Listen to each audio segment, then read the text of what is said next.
अस्सलाम वालेकुम दोस्तों, उम्मीद करता हूँ सब ठीक ठाक होंगे। अच्छा जी, एक स्पेशल किस्म का चारा लगवाने जा रहे हैं।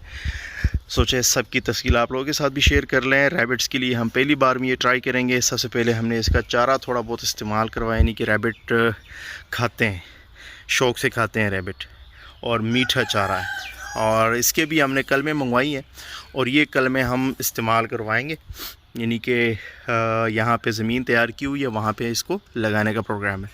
इस चारे की ख़ासियत ये कि ये चारा इस चारे की पैदावार बहुत ज़्यादा होती है, काफ़ी ज़्यादा इसकी पैदावार होती है। यानी कि जहाँ पे 1 एकड़ आपको जितनी पैदावार देता है, तो वहाँ पे आलमोस्ट तकरीबन 1 से 1.5 कनाल या मैक्सिमम 2 कनाल तक जो है उतनी पैदावार आपको सिर्फ इस एक फसल से मिल जाती है।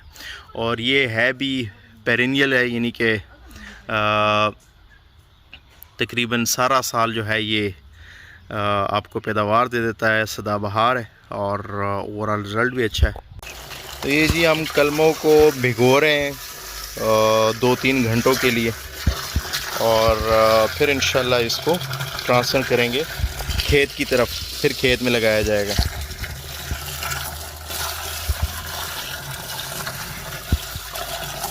बस इतना पानी मेरे ख्याल से काफ़ी है।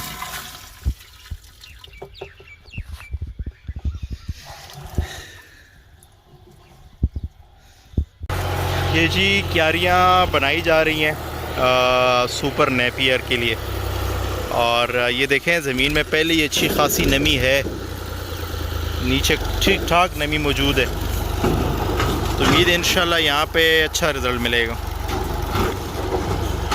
ये सारी क्यारियाँ बना रही हैं और इस तरीके से इसलिए बनाई हैं कि जब बारिश का पानी आता है तो इस तरह आता है, तो बीच बीच में से हमने कट लगा के वो पानी जो है इंशाल्लाह वो सारा स्प्रेड हो गया, हर जगह तक इंशाल्लाह ये सारा पानी जो है वो पहुंच सकेगा।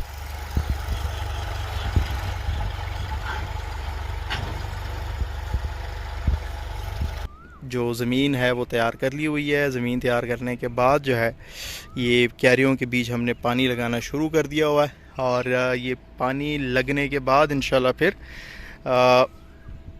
ये जो कलमें हैं ये लगाना शुरू कर देंगे। तो ज़मीन में नमी इंतहाई ज़्यादा ज़रूरी है, चूँकि यहाँ पे बारिशें कम होती हैं, ये बारानी इलाका है। तो बहरहाल ये अपने जो बोर का पानी है उसके ज़रिए हम पानी लगा रहे हैं, और इंशाल्लाह जब ये पानी लग जाएगा, नमी हो उसमें, तो उसके बाद हमने ये कलमें लगाना शुरू कर दी हुई हैं।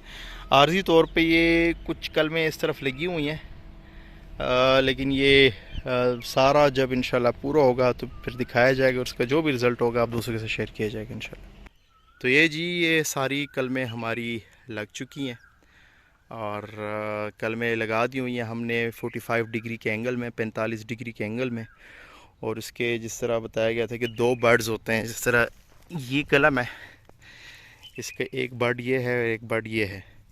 तो एक बर्ड को ज़मीन के अंदर आपने, यानी कि जो निचला हिस्सा है इसको ज़मीन के अंदर आपने अंदर कर देना है, और ये वाला ऊपर छोड़ देना है। यहाँ तक आप जो है अंदर ज़मीन के अंदर आपने धंसा देना है, तो 45 डिग्री के एंगल में। तो बहरहाल ये खेत में चूँकि नमी भी मौजूद है, तो इंशाल्लाह इसका उम्मीद है कि बेहतरीन रिज़ल्ट आएगा। उसके बाद से इंशाल्लाह फिर ये मज़ीद आप लोगों को गाइड किया जाएगा कि बारानी ज़मीन पे इसका क्या इम्पेक्ट आ रहा है। ये वाला जो पानी है, तो ये फ़िलहाल हम जो बोर का पानी है वो दे रहे हैं पहली बार में, कि इसकी ये जड़ पकड़ सके, चूँकि बारिश काफ़ी दिनों से हुई नहीं है। तो बहरहाल एक बार ये जड़ पकड़ दे, उसके बाद जो इसका जो भी रिज़ल्ट होगा तो बारानी इलाके के हवाले से इंशाल्लाह सबको तफसील जो है वो दी जाएगी। अस्सलाम वालेकुम। ये जी 75 दिन के बाद ये परफॉर्मेंस है सुपर नेपियर ग्रास की, और जो कलमें हमने लगाई थी माशाल्लाह से उसका ये रिज़ल्ट आया है। और स्टार्ट में चूँकि खुश्क साली थी, ज़्यादा पानी नहीं मिल रहा था, लेकिन जो बारिशें शुरू हुई तो उसके बाद ग्रोथ जो है वो काफ़ी ज़्यादा बेहतर हो गई। एक एक कलम से काफ़ी ज़्यादा शाखें निकली हैं, जिस तरह ये देखिएगा, बीच बीच से सफाई हम करते रहें, ये दोबारा से ये निकल आता है, जड़ी बूटियाँ निकल आती हैं। बहरहाल हाइट अभी इस वक्त इसकी आलमोस्ट कम से कम भी हो तो 6 फुट के लगभग हाइट है, और मज़ीद 1 आध फुट ये बढ़ जाए तो फिर इसकी पहली कटाई इंशाल्लाह हम कर लेंगे। यानी 7 से 7.5 8 फुट के लगभग पहुंच जाए तो ओवरऑल रिज़ल्ट पहाड़ी इलाके में कदरे बेहतर है, यानी जितनी हमारी उम्मीद थी उससे माशाल्लाह से बेहतर ही है। चूँकि ये एक नरम घास है, ये देखिए ये एक नरम घास है, तो रैबिट भी शौक़ से खाते हैं इसको। और पहले एक दोस्त के ज़रिए जो है इसका फ़ीडबैक भी हम ले चुके हैं कि रैबिट जो है शौक़ से खाते हैं और डाइजेस्ट कर लेते हैं। रिज़ल्ट अच्छा मिल रहा है इसका। फ़ाइबर इसमें ज़्यादा है, फ़ाइबर कंटेंट।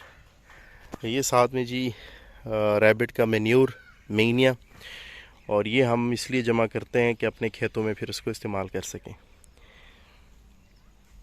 तो ये इस वीडियो से आपको काफ़ी कुछ आइडिया मिला होगा कि आपको पहाड़ी इलाके में सुपर नेपियर ग्रास लगाना चाहिए या नहीं लगाना चाहिए। तो ये उसका एक रिज़ल्ट है जी। उम्मीद करता हूँ आपको वीडियो अच्छी लगी होगी। मिलते हैं किसी और वीडियो के साथ।